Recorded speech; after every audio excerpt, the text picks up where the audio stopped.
Alright guys, welcome back to the next video on the channel, and today we're going to be talking about Shadow Garchomp. This Pokemon is newly released to Pokemon Go and will be out, I believe, on the 16th of June, which is tomorrow, so definitely look out for this in the next Team Go Rocket event. It's either the 16th or the 21st, I can't remember. So let's go over the attack, defense, stamina stats. So for an attack, you are looking at 310 around there, something like that, and you're also looking at a 150 defense. These stats here don't take into account the shadow 20%, so it's the same as a normal Garchomp. Resistances for Garchomp, so you are looking at a single dragon and fairy weaknesser, and then you're also looking at a double ice weakness, which is quite prominent in PvP due to the fact that pseudo legendaries are mostly dragon types, so you are going to be quite weak to them ice types, but if you can get them out of the way of your other Pokemon, you are sorted, because this Pokemon does pack a punch. The resistance for this Pokemon is a double resistance to electric.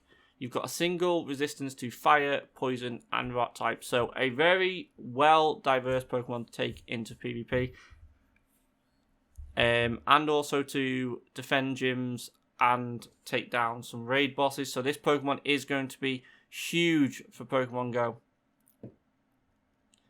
For the moveset of this Pokemon, if you are looking to do a Dragon type moveset, Dragon Tail and Outrage is your best bet.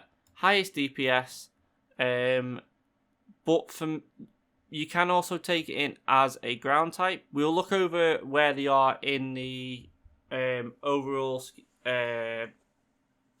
ratings of both these types soon, but for now, let's just go over the move set. So as you can see, Dragon Tail and Mudshot do near enough the same damage, so you aren't that limited with the single move, but the charge type moves, they do change a lot.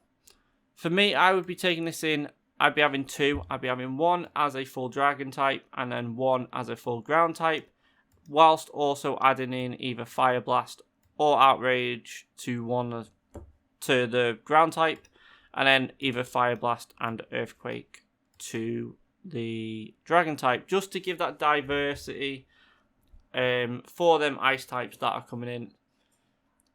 But Fire Blast does seem to be the most obvious choice for ice types, but then again, they're weak to ground as well, so it all depends on what you're coming up against, and if you do have a well-diverse attack, you should be okay. There's not much more else on here, but let's go into where they rank in their typing, so be right back. Alright guys, and we are back. So as you can see on this screen, this is Dragon Pokemon ranked by type. So, as you can see here, Shadow Garchomp is the second highest Dragon type. That is normal, non-mega, and that is just behind the Shadow Salamence. So Salamence still takes the title for being the best non-mega'd Dragon type Pokemon on this game. But I do think soon Rayquaza, Shadow Rayquaza, Mega Rayquaza will definitely shoot that Pokemon up. So far, it's ridiculous. Obviously, with it being Dragon Tail and Outrage, which does quite a lot of DPS. So let's move on to the ground type ground type tier list, and I do think this one's going to be a bit better. Yeah, there you go.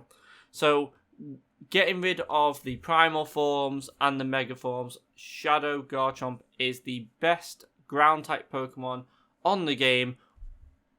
Like taking out Shadow Rhyperior, Groudon, Landorus, Shadow Mamoswine, you know, all these Pokemon that are really good. Obviously, normal Garchomp is going to be there. But look at the difference in damage. 1668 and then 1402. It's a massive jump, especially in raids, and it will help your damage per second in raids and also your team doing raids in the future. So, I just want to say thank you all for watching this video. Please leave a like on the video. Comment below if you are going to be going for the Shadow Gibbles. Potentially shiny. Don't really know yet. We'll find out when it does get released. And please leave a sub on the channel if you enjoy this kind of content. And I will speak to you all in the next one.